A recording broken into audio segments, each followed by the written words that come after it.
सब लंबा सफर ले गए। लिपट कर तिरंगे में 500 आज भी कई पल आ रहे हैं। यूं ही नहीं हम आजादी का जश्न मना रहे हैं। यूं ही नहीं हम आजादी का जश्न मना रहे हैं।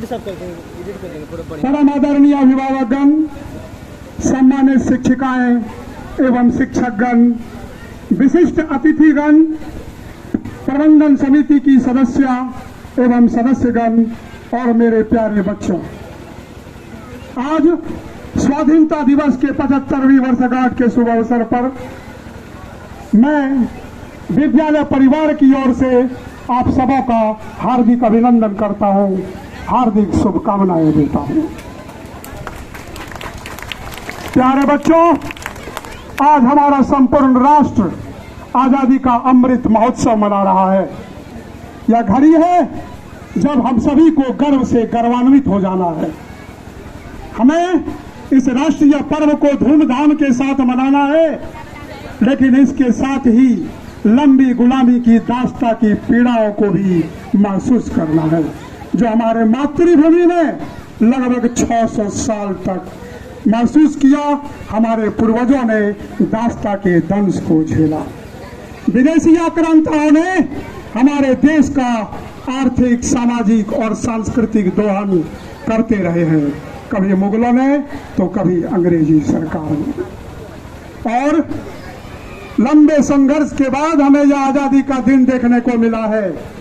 इसलिए सर्वप्रथम हमें इस आजादी के बारे में जानना है कि इसे पाने के लिए हमने बहुत बड़ी कीमत अदा की है। It is not gift for granted, यह हमें उपहार या पारितोषिक के रूप में नहीं मिला है। कितने माओ के गोद सूने हो गए इस तिरंगे को लहराने के लिए। कितने राखियों की कलाइयां खो गई सरहद की सीमाओं पर।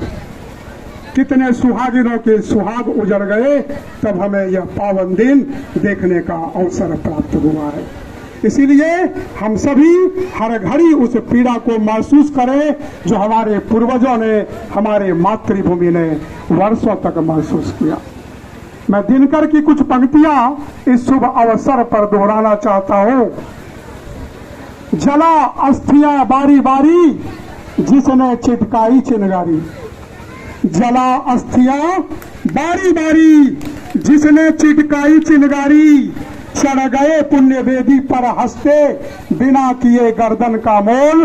कलम आज तो उनकी जय बोल, कलम आज तो उनकी जय बोल। राष्ट्र कवि दिनकर की इन महान पंक्तियों के साथ मैं सर्वप्रथम श्रद्धांजलि समर्पित करना चाहता हूं मां भारती के उन वीर सपूतों का, जिन्होंने हंसते हंसते देश की आन बान और शान की रक्षा के लिए अपने प्राण न्यौछावर कर दिए। मैं नमन करना चाहता हूं उन माताओं का, जिन्होंने 16 साल की दहलीज पर कदम रखने के पाले अपने बेटे को तिलक कर सरहद पर भेज दिया, जो शायद फिर कभी लौट कर नहीं आए। मैं नमन करना चाहता हूं जल, थल और वायु सेना में लगे भारत मां के उन वीर सिपाहियों का, जो विकट और विषम परिस्थिति में भी चट्टान की तरह अडिग होकर देश की निगरानी करते हैं, देश की रक्षा करते हैं। साथ ही मैं सादर सम्मान समर्पित करना चाहता हूं उन देशभक्तों का भी, जिन्होंने बंदूक से तो नहीं, अपनी कलाओं से, अपने हुनर से राष्ट्र का नाम हमेशा ऊपर किया। मैं उन सभी कर्मियों, उन सभी किसानों, उन सभी कारीगरों, उन सभी श्रमिकों, उन सभी जननेताओं, उन सभी वैज्ञानिकों, शिक्षकों, डॉक्टरों, वैज्ञानिकों, सभी को नमन करना चाहता हूं, जिन्होंने राष्ट्र निर्माण में अपनी भूमिका निभाई। साथ ही मैं अभिवादन करना चाहता हूं उन सभी कलाकार और खिलाड़ियों का भी, जो सतत प्रयत्न के बदौलत राष्ट्र का झंडा विश्व ओलंपिक के मंच पर लहराते हैं और हम सभी भारतवासियों का सीना चौड़ा करते हैं। प्यारे बच्चों, ये कोई मामूली दिन नहीं है।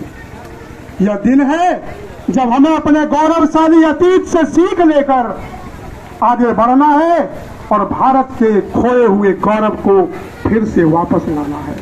हमारा देश जो हजारों वर्षों तक संसार में सिरमौर रहा, विश्व गुरु रहा, उसकी ख्याति को वापस लाने की जिम्मेवारी इन बच्चों, इन नई पीढ़ियों के युवाओं के ऊपर है।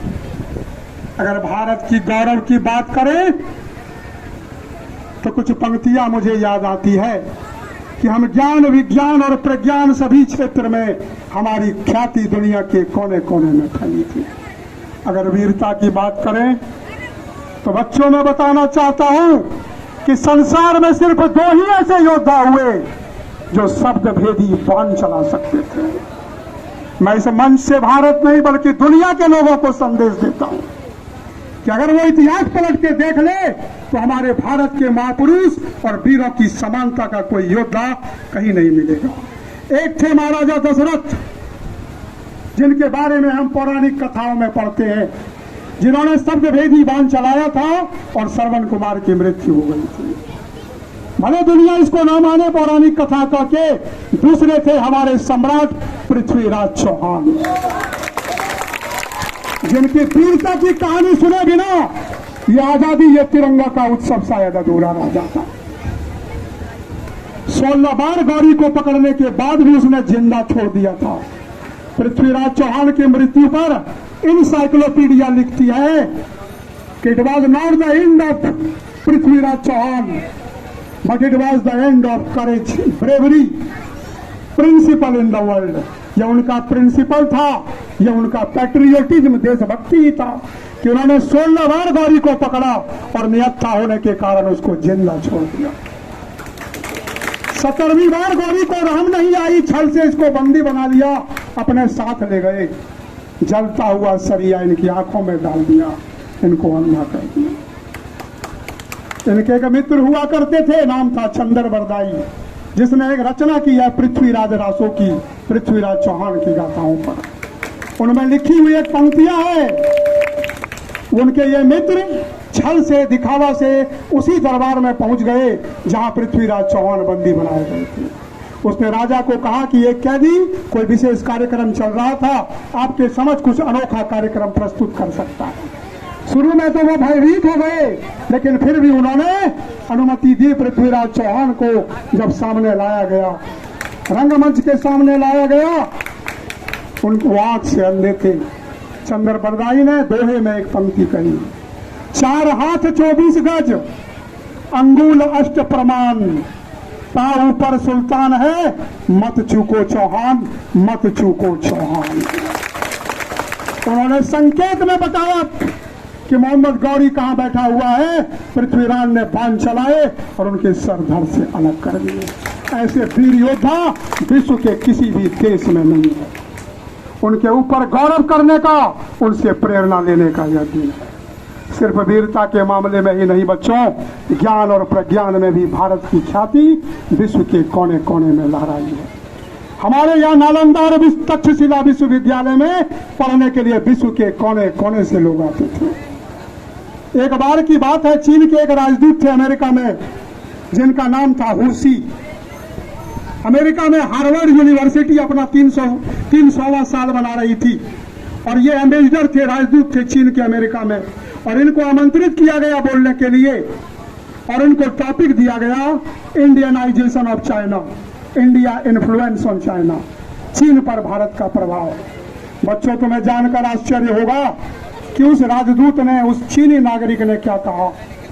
उन्होंने कहा कि India conquered and dominated China for more than 20th century without having ever send a single soldier. बिना कभी एक सैनिक भेजे हुए भारत ने चीन पर अपनी संस्कृति के माध्यम से, अपनी शिक्षा के बदौलत 200 साल शासन किया, 200 साल शासन किया। ऐसे राष्ट्र के निवासी हैं हम। हमें गौरवान्वित होना चाहिए कि हमने इस मिट्टी में जन्म लिया है और हमें आज के दिन यह शपथ लेनी चाहिए कि राष्ट्र निर्माण में हम सभी अपना अपना योगदान देंगे। जरूरी नहीं है कि राष्ट्र निर्माण में योगदान देने के लिए हम सभी को बंदूक उठाना पड़े, सरहद पर जाना पड़े।